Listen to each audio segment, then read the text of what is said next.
Pode passar o slide, por favor, Thomas. Eu vou começar relembrando o que é cluster, né, que o professor já deu, só que é importante a gente lembrar desse conceito para avançar um pouco. E, bom, o clustering ele é um método de análise de dados que é utilizado para juntar objetos com características semelhantes dentro de outros subgrupos. Essa análise pode ser feita através de mineração de dados e diversas outras formas, né? Você escolhe a forma que for mais adequada para o seu objetivo. Nessa imagem, a gente vê um exemplo disso, né? Que tem ali um cluster com vários objetos ali, uma bola de basquete, de beisebol, de futebol e de futebol americano. E depois que ele passa pelo algoritmo, a gente vê que ele já separa todos os itens. Na segunda imagem, a gente também tem um exemplo, mas aí é mais para o mundo real. A gente vê ali, né, o primeiro passo, a primeira parte da imagem, está identificando um comprador e os seus interesses. Depois de identificar o comprador e os seus interesses, coloca no algoritmo do clustering e logo na última etapa a gente já vê o comprador e os seus interesses todos agrupados. A gente já vê o comprador ali com o objeto que ele quer, o pacote que ele quer. Pode pular, Thomas, por favor. Bom, e o que é cluster hierárquico? Ele também é um método de agrupamento de dados, só que qual é a diferença? Ele organiza os dados em uma estrutura de árvore, e cada nó dessa estrutura representa um desses agrupamentos. Esses agrupamentos existem dois tipos principais, que é o aglomerativo e o divisivo, e eu já vou entrar neles um pouquinho mais para frente. Mas qual é a diferença entre o cluster e o hierarchical cluster? O cluster é um método geral de agrupamento de dados e o cluster hierárquico é um método mais específico que busca organizar eles em forma de árvore. Assim como mostra na imagem da direita, eu vou explicar no próximo slide, que é o cluster aglomerativo e divisível direitinho, mas nessa imagem desse slide a gente já consegue ver como é que é a análise do cluster hierárquico, né? Que é em forma de árvore. Pode pular, Thomas, por favor. Bom, então, vamos falar primeiro do cluster aglomerativo, e ele é feito de baixo para cima, ou no caso da imagem que está aí, da esquerda para a direita. E ele começa apenas com um cluster, com somente um objeto, né, sendo aí representado pelo A, B, C, D, E, F, e ele vai se juntando com objetos similares até que chega no final em apenas um único cluster. Já o divisivo, ele é o mesmo processo, só que ao contrário. A imagem ali ela está começando da direita para a esquerda. Ele começa com todos os clusters, com um cluster com todos os objetos, e ele vai se dividindo em objetos similares até ter um cluster para cada objeto, um cluster único contendo somente um objeto. E, bom, o passo a passo aí, né, eu vou falar do cluster aglomerativo, mas para o divisivo serve a mesma coisa, só que ao contrário, é que na primeira etapa, ali embaixo está escrito, né, Step 1, na primeira etapa a gente tem todos os clusters com somente um objeto. Na segunda etapa, ele já juntou os objetos similares. A gente vê que não necessariamente o A e o F precisam entrar na segunda etapa, da primeira para a segunda. O F, por exemplo, entra somente da segunda da terceira, porque o F ele foi similar ao D e o E juntos, e não a eles sozinhos. E essa junção vai acontecendo até que sobre somente um cluster com todos os objetos no final. Agora eu vou passar para o Tomás. Isso, obrigado. Então, quando a gente quer fazer um algoritmo de clustering hierárquico, a gente sempre tem que responder 3 perguntas fundamentais. Então, a primeira aqui é como que os clusters vão ser representados? A gente escolhe um representante específico, a gente considera uma média dos representantes, a gente amostra randomicamente os representantes e calcula alguma estatística em cima. Não sei, tem muitos jeitos e vai depender dos dados que a gente tem e do problema que a gente está resolvendo. Como a gente escolhe os próximos 2 clusters a serem agrupados? A gente compara a dissimilaridade, ou às vezes a distância entre conjuntos, e como a gente está vendo ali na imagem da direita, isso pode ser feito a partir de diferentes representantes. Então, na imagem, a gente vê no começo, a gente está considerando a distância intercluster como a distância entre os 2 pontos mais próximos. Na figura seguinte, a distância é entre os mais distantes. Na seguinte, é entre o centroide, ou a média dos pontos dos 2 clusters. Então, além disso, a gente também precisa de um critério de parada. Quando que a gente sabe para parar de dividir ou de aglomerar os clusters? Isso a gente pode ou considerar um limite arbitrário, limitar o tamanho máximo de um cluster arbitrariamente, ou talvez se a gente tem alguma crença prévia, então, por exemplo, se a gente está classificando raças de cachorro, e a gente sabe que no nosso dataset só tem Beagle, Rottweiler e Golden, a gente sabe que só tem 3 raças, então a gente sabe que a gente tem que parar quando a gente tiver 3 clusters, a gente não pode ter mais que 3. Então, às vezes a gente vai ter essa resposta soprada e isso ajuda a determinar um critério de parada. O livro só discute um algoritmo para clustering hierárquico aglomerativo. Eu vou analisar aqui rapidamente. Eu acho que eles fazem isso porque, no caso divisivo, como a gente começa com todos os pontos, a gente tem que fazer uma conta global, ou seja, em cima de todos os dados. E a gente precisa encontrar um corte que divida os dados em 2 clusters para continuar o algoritmo. Como tem 2 à potência de n menos 1 formas de dividir um conjunto em 2 subconjuntos, resolver esse problema de forma ótima, no caso divisivo, é muito difícil, é exponencial. Então, eu assumo que o livro não entra nisso por causa disso. A gente pode também usar uma heurística para fazer essa divisão, mas o resultado do algoritmo divisivo é muito sensível a esse primeiro corte.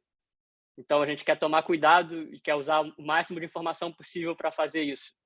Eu acho que isso é um pouco mais complicado do que o livro entra, então eles só falam do aglomerativo.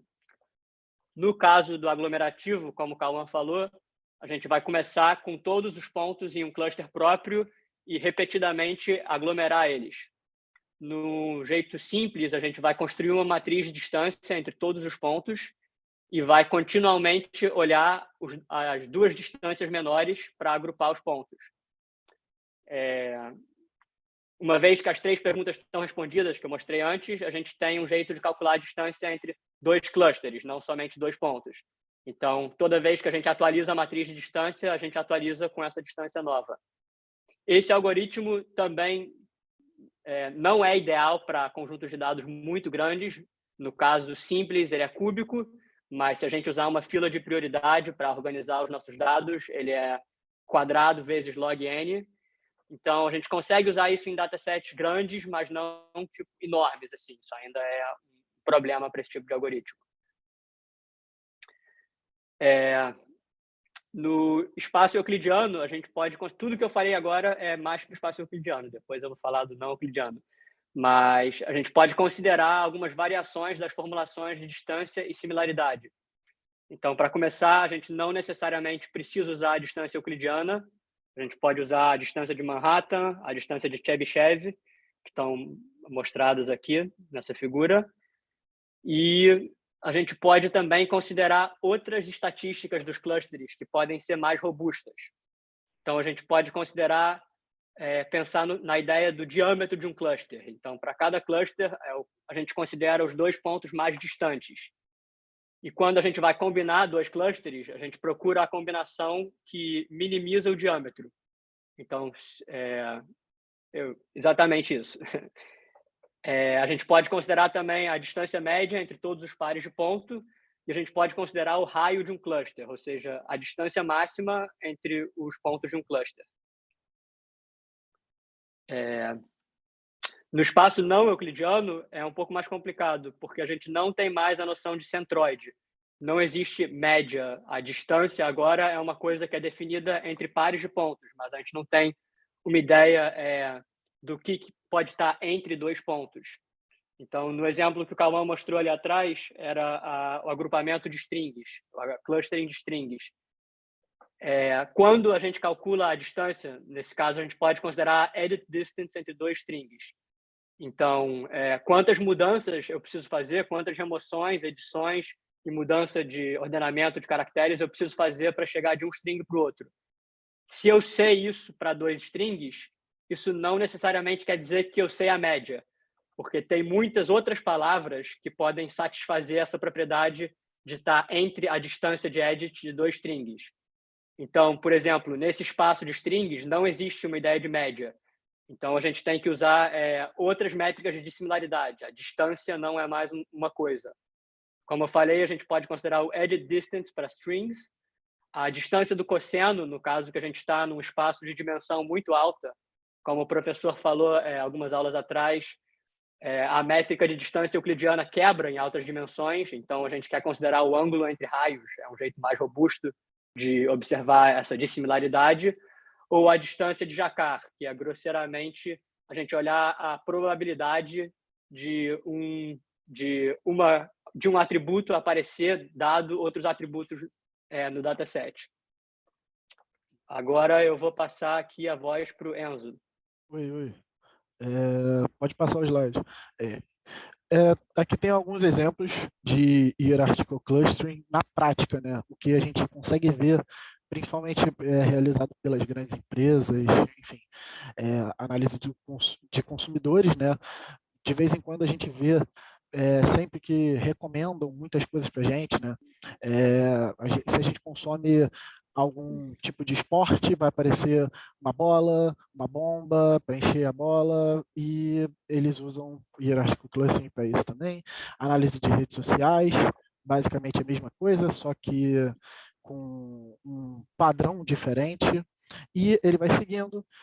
Análise de tráfego de rede, que agrupa o fluxo de tráfego da rede com base nas características, lugar que você está, o que você pesquisa, enfim. Imagens também e dados financeiros também. E pode passar o slide. E aqui tem alguns problemas do clustering.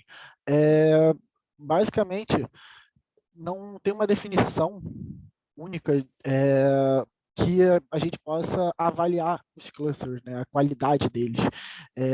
Então, por exemplo, para alguém pode ser bom organizar de uma tal forma e para outra não pode, não tem um padrão específico, o que pode confundir muitos.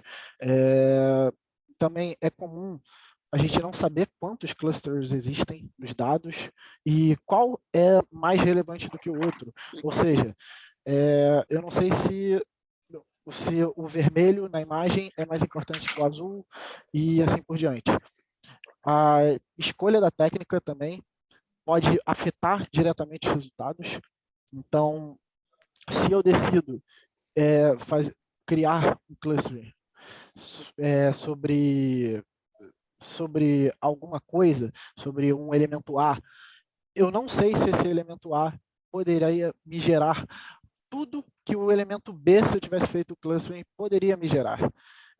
E é sempre bom ter um clustering homogêneo, como a imagem. O clustering ruim está representado, você vê que ele está bem dissipado, o vermelho está bem dissipado, o azul, e no clustering melhorado, né, a gente vê que o vermelho está com vermelho, o azul está com azul, e esse verdinho está com verdinho. Enfim, pode passar. E aqui são as referências, tudo que a gente usou para pesquisar sobre hierarchical clustering. E, claro, a gente aprendeu bastante e é só isso. Valeu, obrigado, gente. Obrigado.